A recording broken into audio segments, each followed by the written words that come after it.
আসসালামু আলাইকুম, স্বাগতম পোলট্রি হেলথ টিপসে।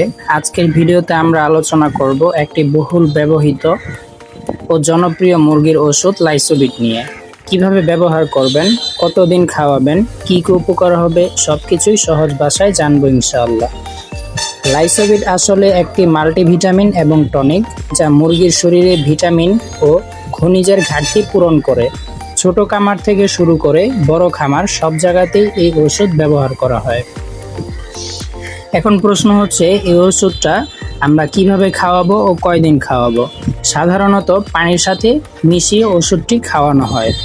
ডোজ কোম্পানি ভেদে ভিন্ন হতে পারে, তবে সাধারণ নিয়ম হলো প্রতি লিটার পানিতে 1 গ্রাম লাইসোবিট মিশিয়ে খাওয়ানো। খাওয়াতে পারেন 5 থেকে 7 দিন একটানা, বিশেষ করে যখন মুরগি দুর্বল বা অসুস্থ দেখায়। আবার প্রতি মাসে 5 থেকে 7 দিন নিয়ম করে খাওয়ানো যায়, যাতে মুরগি সবসময় সুস্থ থাকে। এখন জানবো লাইসোবিটের উপকারিতা। বাচ্চা মুরগির দ্রুত ওজন বৃদ্ধি করে। ডিম পাড়া মুরগির ডিম উৎপাদন বাড়ায় এবং ডিমের খোসা শক্ত করে। রোগ প্রতিরোধ ক্ষমতা বাড়িয়ে মৃত্যু হার কমায়। ভ্যাকসিন দেওয়ার সময় বা রোগ থেকে সেরে ওঠার পর মুরগিকে দ্রুত সুস্থ করে তোলে। হিট, স্ট্রেস বা গরমে দুর্বল হয়ে যাওয়া মুরগিকে চাঙ্গা করে।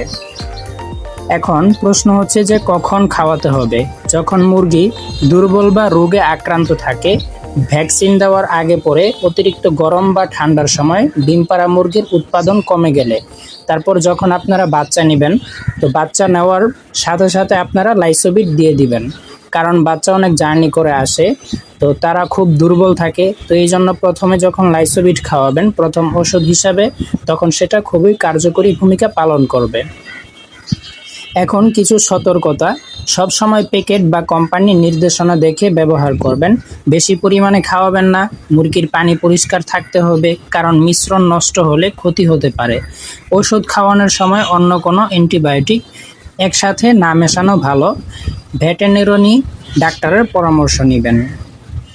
আশা করি আপনারা বুঝতে পেরেছেন মুরগির জন্য লাইসোবিট কতটা উপকারী। নিয়মিত ব্যবহার করলে মুরগি থাকবে সুস্থ আর আপনার খামার হবে লাভজনক।